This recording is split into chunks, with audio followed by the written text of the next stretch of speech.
মুম্বাই ইন্ডিয়ান্সের দুর্দান্ত comeback. IPL 2025-এর শুরুতে টানা হার, সমালোচনা আর হতাশা সব কিছু ছাপিয়ে মুম্বাই ইন্ডিয়ান্স এখন জ্বলে উঠেছে আগুন হয়ে। গতকালের ম্যাচে এসআরএইচের বিপক্ষে তাদের চতুর্থ টানা জয়, আর সেই সাথে প্লে অফের রেসে আরও মজবুত অবস্থান মুম্বাই ইন্ডিয়ান্সের। চলুন দেখে নিই কীভাবে বদলে গেল ম্যাচের পুরো ছবিটা।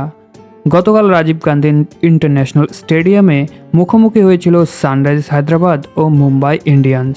টসে জিতে মুম্বাই ইন্ডিয়ান্সের অধিনায়ক হার্দিক পান্ডিয়া প্রথমে বোলিং করার সিদ্ধান্ত নেন। ব্যাট করতে নেমে সানরাইজার্স হায়দ্রাবাদের ইনিংসের শুরুটা ধীর গতির ছিল। তারা পাওয়ার প্লেতে মাত্র 46 রান তুলতে সক্ষম হন।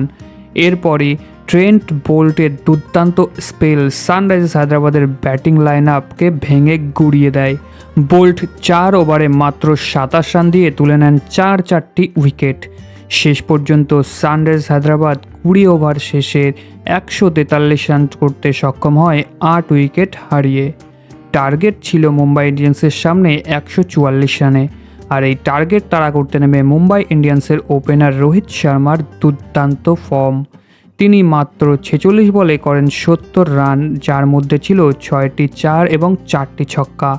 সাথে সূর্যকুমার যাদবের 19 বলে 40 রানের ইনিংস মুম্বাইকে জয়ের পথে নিয়ে যায়। মাত্র 15 ওভার 4 বলে তারা 3 উইকেট হারিয়ে লক্ষ্যে পৌঁছে যায় মুম্বাই ইন্ডিয়ান্স।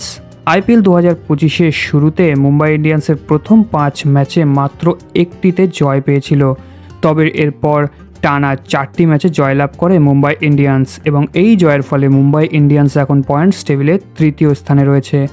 হার্দিক পান্ডিয়ার নেতৃত্ব, বোল্টের বোলিং এবং রোহিতের দুর্দান্ত ফর্ম সব মিলিয়ে মুম্বাই ইন্ডিয়ান্স এখন প্লে অফের দৌড়ে শক্তিশালী প্রতিদ্বন্দ্বী। তোমাদের কি মনে হয়, মুম্বাই ইন্ডিয়ান্স কি আবার চ্যাম্পিয়নের পথে ফিরছে, নাকি এটা শুধু কয়েকটা ম্যাচের ঝলক মাত্র? কমেন্ট করে অবশ্যই জানাও তোমার মতামত।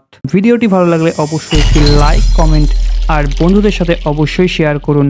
আর এমনই আরও ক্রিকেট বিশ্লেষণের জন্য আমাদের চ্যানেলটিকে অবশ্যই সাবস্ক্রাইব করতে ভুলবেন না। পরবর্তী ভিডিওতে দেখা হবে, ততক্ষণ পর্যন্ত ভালো থাকুন।